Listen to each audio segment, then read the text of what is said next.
Meu querido, nós estamos aqui quase já no finalzinho, né? Ainda não vamos terminar agora, mas nós temos ainda esse testemunho. O senhor já falou alguma coisa? Talvez o senhor queira acrescentar mais um pouco o testemunho sobre esse anjo da igreja, né? Que Deus chama anjo da igreja, o pastor local, que retinha o nome do Senhor, quer dizer, ele não negava o nome do Senhor, né? E do Antipas. O que o senhor tem para falar sobre esses dois personagens? Bom, o testemunho acerca dessa perseverança é que ele tinha uma postura impecável, irrepreensível. Por isso essa necessidade de se partir para uma continuidade. E quando nós observamos Antipas, não se tem tantas notícias ou registros históricos, mas se sabe que foi um homem morto porque denunciou essa corruptividade no meio do seu próprio povo, no meio eclesiástico, vamos ser assim concretos e aí então falar sobre isso de uma maneira bem aberta. Ele não foi morto pelas autoridades romanas, ele foi morto pelos seus próprios irmãos, porque acreditavam que aquela síntese que era vivida era uma boa coisa, porque eles foram acostumados a isso. Então, quando Antipas promove então esse momento de reflexão exarado na palavra, essa exegese, ele começa a ser combatido pelos de dentro, e aí então ele é martirizado. E nós estamos aqui como fruto dessa semente abençoada e abençoadora. Muito bem, irmãos, para nós já irmos aqui para o final desse nosso pequeno comentário, nós estamos aqui no último tópico, né? Tópico 4, que fala sobre as heresias de Pérgamo. E aí nós temos esse personagem que ele vem aparecendo, não é? Em alguns pontos da Bíblia, no caso Balaão e Nicolau, doutrina de Balaão, doutrina dos Nicolaitas. Aliás, eu vejo esses personagens também, irmão Luiz, eu não sei se o senhor percebe isso, se o senhor vê assim, como espíritos ou tipos de ações de espíritos, como Babilônia. Certo. Né? Babilônia é uma cidade, mas ela vem desde Babel, percorrendo toda a história, e no Apocalipse ela tem um papel também bem grande, né? No sentido de que Deus mostra ali o que é esta Babilônia. Então o que é que a gente pode dizer sobre a doutrina de Balaão e dos Nicolaitas? Apreendendo sobre o que nós temos escrito no comentário, pastor Claudio Honor, ele se torna uma pessoa redundante, mas ao mesmo tempo muito feliz em comunicar esse assunto de pseudo-bíblico. São falsos ensinamentos bíblicos que acabam sendo encarados como verdade. Eu vou lhe dar um exemplo que é básico acerca disso. Tem um determinado irmão que ele não concorda com a doutrina que está sendo trabalhada em uma determinada igreja. Então ele rompe com aquela igreja e passa a frequentar outra. E ali ele é recebido e aos poucos também ele passa a sobreviver dentro de uma mentira. Você está bem lembrado do aspecto histórico quando surge o anglicanismo na Inglaterra. A partir do momento em que não é permitido uma situação de adultério, então o rei rompe com a igreja e funda uma outra. Isso aconteceu no passado, aconteceu, continua acontecendo, continua. Não vou lhe dizer com todas as letras e asseverar esse adultério físico, promíscuo, mas eu vou lhe falar das coisas do espírito que comumente tem acontecido em muitos lugares deste nosso Brasil. Uma pergunta para a gente ser mais claro ainda. Aqui diz que o patrono dessa doutrina, claro, né, Balaão, ele era filho de Beor, que mesmo sendo profeta e teólogo, ele utiliza a expressão, ele se utilizou da profecia e da teologia para levar maldição ao arraial hebreu. A minha pergunta para o senhor é: essa doutrina de Balaão, esse modus operandi dele, continua nos dias de hoje na igreja? Se o senhor pudesse dar exemplo, seria bem melhor. O senhor está provocando uma discussão da lição anterior, onde nós trabalhamos a teologia da prosperidade, onde muitos têm sido enganados, ludibriados acerca de uma prática errônea que é feita. foi realizado na Antiguidade, toda a Idade Média passou por esse tipo de problema e na nossa idade dita pós-moderna nós continuamos convivendo com isso, onde há uma mercadologia das bênçãos, onde aquilo que é espiritual passa a ser trocado por aquilo que é material. Enquanto que você tem uma simonia trabalhada e adequada à igreja, o que é isso, irmãos caros?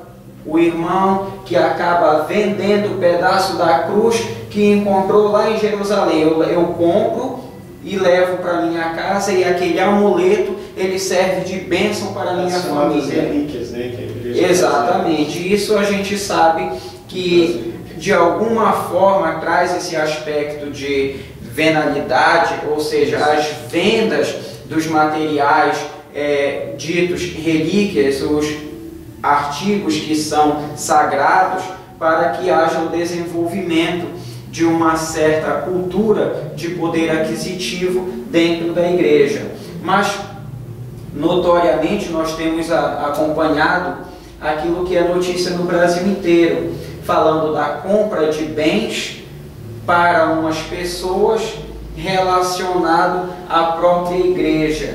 Isso, quando você observa ao longo da história, você verifica que quando a igreja ela ganhou o poder material, ela perdeu o poder espiritual. Isso aconteceu há uns anos atrás, na dita Idade Média, e agora ela ressurge em um meio muito conturbado, saindo inclusive nas manchetes das principais revistas de circulação nacional, como escândalos das igrejas neopentecostais. Muito bem. Para nós finalizarmos aqui, temos ainda a doutrina dos nicolaítas. Irmão Luiz, tem alguns que dizem que esses dois personagens são muito parecidos, a maneira deles agir, que até alguns dizem que seria quase os mesmos, né? Só com nomes diferentes. Verdade. Né? E infelizmente é trágico por causa disso. E a gente vê essa história ela se repetindo.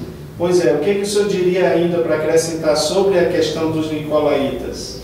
Aos nicolaítas nós temos principalmente a introdução dos ídolos, ou essa repaganização, através da introdução dos ídolos dentro dos moldes, dentro dos templos cristãos. E isso de alguma forma trouxe, meus queridos, trouxe um certo prejuízo, porque se utilizando de um linguajar bem elaborado, eles levaram muitos fiéis a se desviarem pelos caminhos tanto da fornicação quanto do adultério e da idolatria. Diga-se de passagem que quando nós analisamos ainda há pouco a igreja em Pérgamo, mergulhada num panteão grego, não precisa dizer de tudo aquilo que era tratado dentro dos templos, e toda a Acrópole acompanhava como destino final dessas coisas. Mas quando nós tratamos também dos nicolaítas, nós verificamos a maneira como o falso ensino entra, dizendo aquilo que pode, sendo que a Bíblia assegura que não pode. Como vou lhes dar o exemplo agora da igreja dos homossexuais, a igreja que admite o fumo, a igreja que admite as práticas que são condenadas na Bíblia. Aí você verifica que a união de uma prática cultural, vamos dizer do naturismo, como você citou o exemplo, dentro de um ambiente teoricamente que deveria ser cristão. Muito bem, irmãos, agora para nós encerrarmos, a advertência que Jesus dá, e eu vou comentar uma parte, o irmão Luiz conclui dessa parte, que ele diz assim, olha, Jesus dizendo: quem tem ouvidos, ouça o que o Espírito diz às igrejas. Ao que vencer, darei eu a comer do maná escondido, e dar-lhe uma pedra branca, e na pedra um novo nome escrito, o qual ninguém conhece senão aquele que o recebe. Eu quero comentar, mas só lendo num trecho desse A Vitória Final, sobre essa pedra branca, que é uma curiosidade. Se o senhor quiser comentar sobre ela, mas a parte do maná eu queria que o senhor comentasse.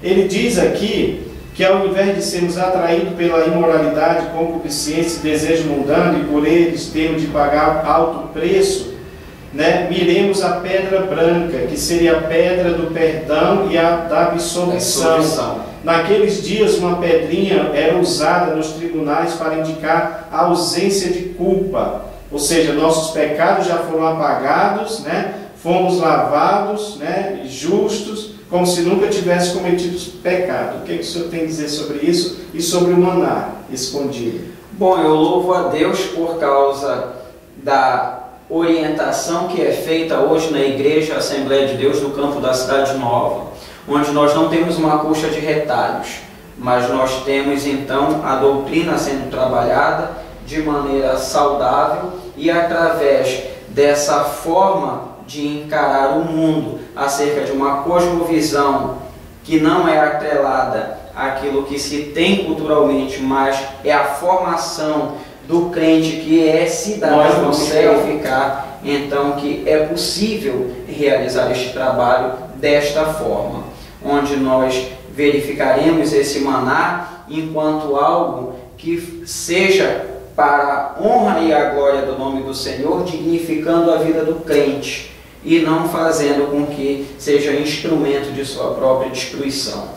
Irmão Luiz, ainda instigando só um pouquinho mais, para a gente encerrarmos mesmo, esse maná escondido, porque muitas vezes nós vemos muitas figuras no Apocalipse, né? E as pessoas às vezes querem saber se é um maná, se é algum tipo de comida. Para mim, eu vejo essa comida como o próprio gozo de estar com Cristo, de estar com Ele, de se beneficiar de tudo que Ele tem para nos dar. Não sei se acharmos lá, se quando estivermos lá tiver uma comida, graças a Deus por isso, mas eu vejo isso como igual a coroa da vida, quer dizer, nós não vamos andar com uma coroa em cima, mas é a vida espiritual que nós vamos ter lá. O senhor pensa assim ou tem algum pensamento diferente? Não, eu acredito que essa questão do sustentar, da alimentação, daquilo que vai fazer com que você tenha a condição de não só viver, mas viver a plenitude. Muito bem. Amados, nós encerramos aqui o irmão Luiz com as palavras finais e seus agradecimentos. Eu quero, em primeiro lugar, agradecer a Deus pela oportunidade de estar com cada um dos irmãos. Se nós tivermos uma necessidade, além de estar junto, comentando algum outro ponto, que de uma forma ou outra pode ser comentado a partir deste, teremos então essa missão. Agora eu queria também fazer essa convocação para que a igreja ela estivesse unida no propósito não só de aprender a palavra do Senhor, mas aprender para poder ensinar de uma forma melhor. Aqui são poucos os esclarecimentos que a gente trabalha em favor de uma lição que já está comentada, mas é também possível que nós avancemos também na questão metodológica e a parte organizacional da própria aula, porque se nós estamos enfrentando dentro desta lição aquilo que é ensinamento ruim, é porque de alguma forma a doutrina, o didaquê do grego, ele foi afetado. Então nós precisamos rever as nossas práticas para então avançar no sentido de ter uma igreja saudável, crescendo em conjunto, harmonia e principalmente no coletivo. Muito bem, que o Senhor nos abençoe. Até a próxima, em nome de Jesus.